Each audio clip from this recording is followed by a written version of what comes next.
Hello everyone, myself Dr. Himangi and today we will discuss about the brain.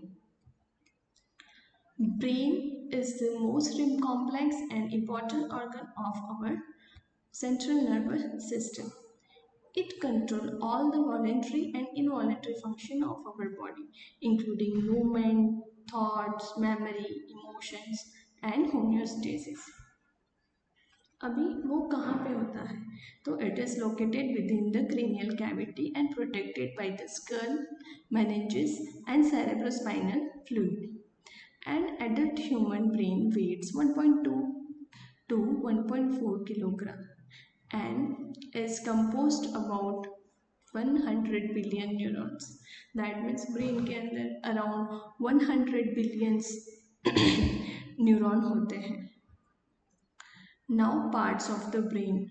The brain is anatomically divided into three major parts: forebrain, midbrain, and hindbrain. Forebrain, that is also known as prosencephalon, midbrain, that is also known as mesencephalon, and hindbrain, that is known as rhombencephalon. Each part plays specific role and contain different functional areas. Now, first we will discuss about the forebrain. And the forebrain is the largest part and include cerebrum, thalamus and hypothalamus. First, we will discuss about the cerebrum. Now, the cerebrum is the largest and most developed part of our brain.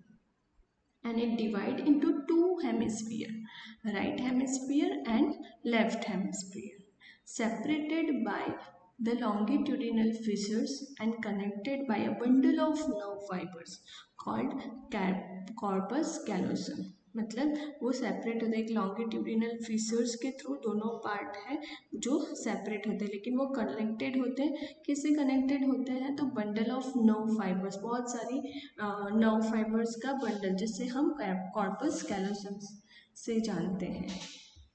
Now cerebrum के बाद cerebrum में main 4 lobe होते हैं.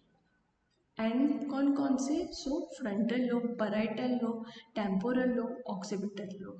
Now each hemisphere में ये 4 lobes होते हैं जिस और उसके फंक्शन क्या है तो फ्रंटल लोब का फंक्शन है for the voluntary movement, speech and higher function like planning and decision making. Voluntary movement that means जो मूवमेंट हम अपनी इच्छा से करते हैं, सोच के करते हैं, जैसे कि चलना, पानी का ग्लास उठाना, पानी पीना. तो ये सब जो हम अपनी इच्छा से करते हैं उसको बोलेंगे voluntary movements.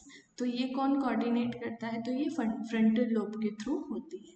Now parietal lobe. So for the sensory perception, जो सेंसेस होते हैं जैसे कि टच, पेन, टेम्परेचर, तो ये सारे सेंसेशन पैराइटल लोब के थ्रू कोऑर्डिनेट होते हैं. नाउ टेम्पोरल लोब, तो ये किस लिए है तो for hearing and memory. And occipital lobe is for vision. The outer layer of the cerebrum is the cerebral cortex, which is made up of gray matter and is responsible for the conscious function. जो outer layer होता है cerebrum का वो क्या है तो वो cerebral cortex कहा जाता है और which is made up of gray matter and responsible for the conscious function. Now, beneath the cerebral cortex lies white matter, which contain nerve fiber connecting different brain areas. Now, हमने क्या देखा पहले कि हमने डिस्कस किया cerebrum. तो cerebrum किसका part है तो ये पार्ट है फोर ब्रेन का. फोर ब्रेन में हमने पहले डिस्कस किया सेरेब्रम कि सेरेब्रम में राइट एंड लेफ्ट हेमिस्फीयर होते हैं और frontal, parietal, temporal and occipital lobe होते हैं और ये इनका डिफरेंट फंक्शन होता है. जैसे कि फ्रंटल लोब का है voluntary movement, speech, higher functions like planning, decision making. Parietal lobe का फंक्शन है, ये पार्ट है पैराइटल लोब, तो इसका फंक्शन है for the sensory perception like pain, temperature, touch. Now temporal lobe, तो ये पार्ट का फंक्शन है hearing and memory. And occipital part जो है, ये ऑक्सीपिटल पार्ट है, तो इसका फंक्शन है फॉर विजन। तो इस तरह से चारों लोब के डिफरेंट डिफरेंट फंक्शंस होते हैं। Now thalamus. The thalamus acts as a relay station for sensory information coming from the body to the cerebral cortex. मतलब जो थैलेमस होता है वो क्या काम करता है, तो वो रिले स्टेशन का काम करता है। मतलब कौन सी इंफॉर्मेशन को वो रिसीव करेगा, तो सेंसरी इंफॉर्मेशन जो बॉडी में अलग अलग जगह से आती है, तो ये थैलेमस रिसीव करेगा। And almost all sensation pass through the thalamus before reaching to the brain sensory area. तो ऑलमोस्ट जो भी इंफॉर्मेशन है जो बॉडी के डिफरेंट डिफरेंट पार्ट्स से आती है, वो पहले थैलेमस के पास जाएगी और उसके बाद वो सेंसरी एरियाज जो सेरेब्रल कॉर्टेक्स के हैं, कौन कौन से थे, तो स्पराइटल लोब, टेम्पोरल लोब, तो ये सब एरिया में जाने से पहले ये थैलेमस के पास आएगी। नाउ थैलेमस के बाद आएगा hypothalamus. So hypothalamus is located below the thalamus. तो यहाँ पे ये हाइपोथैलेमस, राइट, ये थैलेमस है और इसके नीचे hypothalamus. So the hypothalamus is located below the thalamus and plays a vital role in maintaining the homeostasis. It regulates body temperature, hunger, thirst, sleep, and the autonomic nervous system. It also controls the pituitary gland and is a key center for emotions and behavior. So we discuss about the forebrain. Forebrain में हमने क्या discuss किया, तो हमने cerebrum discuss किया, thalamus discuss किया and hypothalamus discuss किया। Now we will discuss about the mid brain. So the midbrain lies between the forebrain and hindbrain, and it is a small but important region that connects the cerebral cortex to the spinal cord. It contains important structures like cerebral peduncles and corpora quadrigemina. Now, cerebral peduncles carry motor signals from the cerebral cortex to the spinal cord.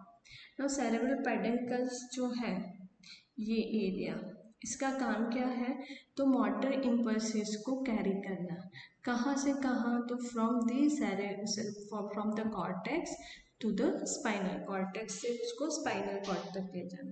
ये काम कौन करेगा, तो cerebral पेडेंकल्स।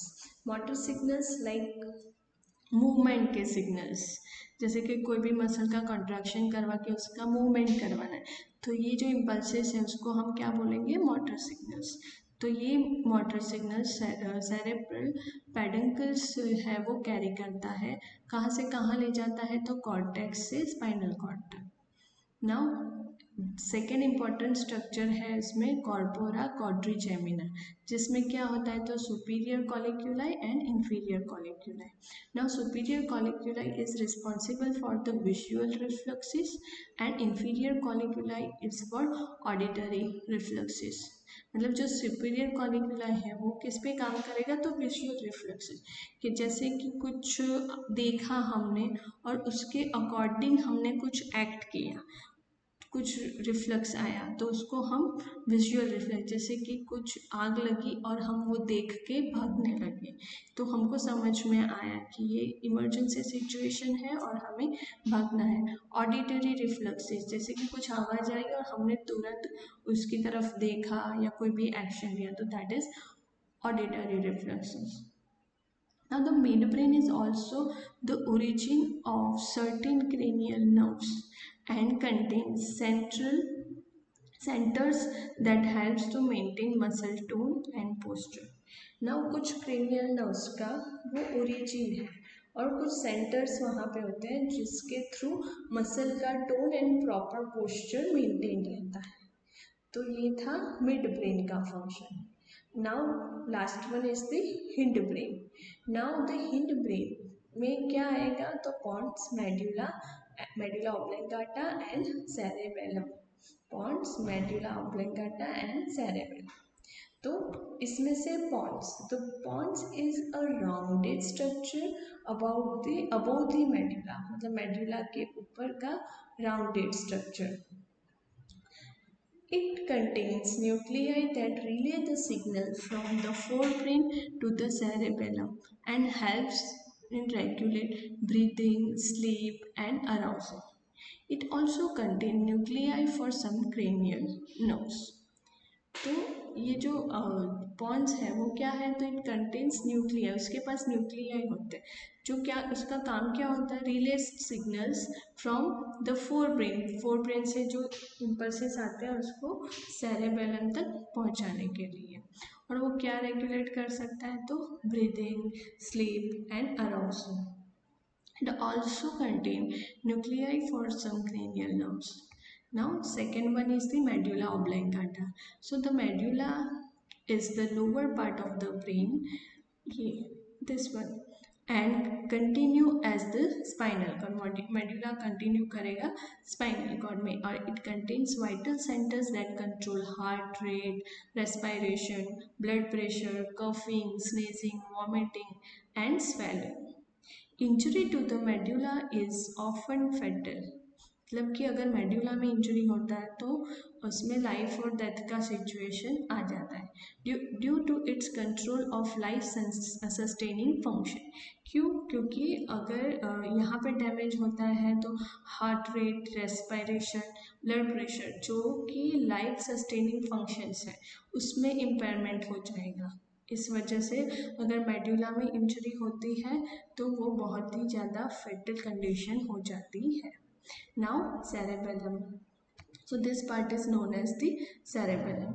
So the cerebellum is lies behind the brainstem and below the occipital lobe. It has two hemisphere and central part called the vermis. It is responsible for the coordination of the voluntary movement, maintenance of the posture and balance.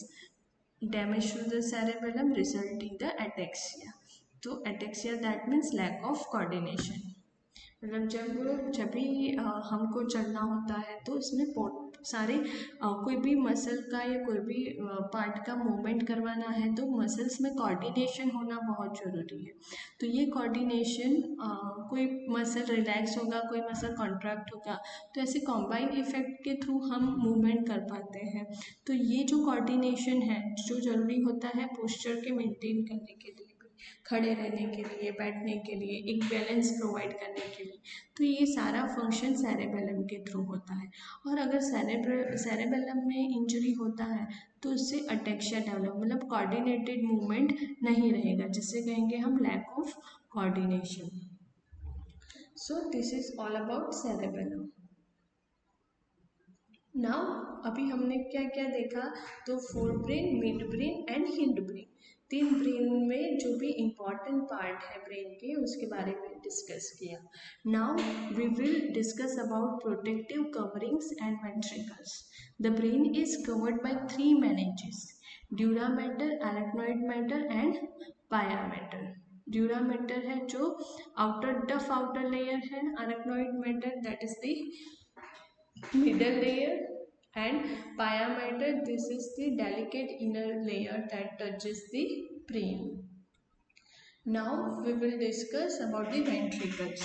So the brain has four ventricles filled with the cerebrospinal fluid that cushion and protect the brain and spinal cord. जिसका काम क्या होता है, तो जो भी ventricles है तो उसमें क्या होता है, सेरेब्रोस्पाइनल फ्लूइड होता है, और ये फ्लूइड कुशन मतलब एक प्रोटेक्शन प्रोवाइड करता है ब्रेन एंड स्पाइनल कॉर्ड को। नाउ CSF, सेरेब्रोस्पाइनल फ्लूइड इस फॉर्म कहाँ पे बनता है, so cerebrospinal fluid is formed by the choroid plexus and flow through the ventricular system into the subarachnoid space. Now blood supply. So the brain receives the blood from the internal carotid arteries and vertebral arteries.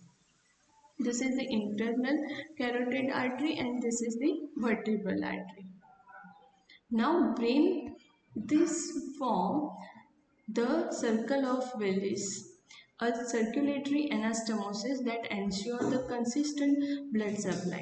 तो ये एक circle of Wills provide करते हैं, Willis provide बनाते हैं, जिसका main उद्देश्य ये होता है कि कंटिन्यूअस ब्लड सप्लाई होता रहे. अगर कोई एक आर्टरी में इंजरी हो जाए और या तो फिर ब्लॉक हो जाए तो दूसरा proper blood supply करें. Now brain cells are highly sensitive to the oxygen deprivation. Even brief interruption can cause unconsciousness or permanent damage. क्योंकि क्यों कांस्टेंट ब्लड सप्लाई होना जरूरी है कि ब्लड सप्लाई चाहेगा तभी प्रॉपर ऑक्सीजन ब्रेन के सेल को मिल पाएगा. अगर थोड़ा सा भी ब्रेन को ऑक्सीजन कम मिलता है तो पेशेंट जो भी पर्सन होता है वो सडन अनकॉन्शियस हो जाएगा और ब्रेन को परमानेंट डैमेज भी हो सकता है. इस वजह से इस तरह से सर्कल ऑफ विल्स क्रिएट होता है, ब्रेन में होता है, जिसकी वजह से ब्रेन को कंटिन्यूअस ब्लड सप्लाई मिलता रहे. और ये कौन बनाता है तो internal carotid artery and vertebral artery दोनों मिलके ये सर्कल ऑफ विल्स बनाते हैं. सो this is all about the brain. हमने क्या पढ़ा तो हमने पढ़ा parts of the brain. First of all हम देखें तो हमने क्या क्या पढ़ा. So first we discussed about the parts of the brain, जिसमें four brain, mid brain and hind brain. Fore brain में हमने फंक्शंस देखे सेरेब्रम, थैलेमस एंड हाइपोथैलेमस के. फिर मिड ब्रेन के हमने फंक्शंस देखे और उसके बाद आया हिंड ब्रेन जिसमें pons, medulla oblongata and cerebellum. और फिर उसके बाद हमने डिस्कस किया protecting, covering and ventricles and then blood supply of the brain. तो दोस्तों यह था हमारा एक सिंपल और sweet overview over the brain physiology. Now अगर आपको ये वीडियो पसंद आई हो तो शेयर और सब्सक्राइब. मिलते हैं नेक्स्ट वीडियो में. Thank you.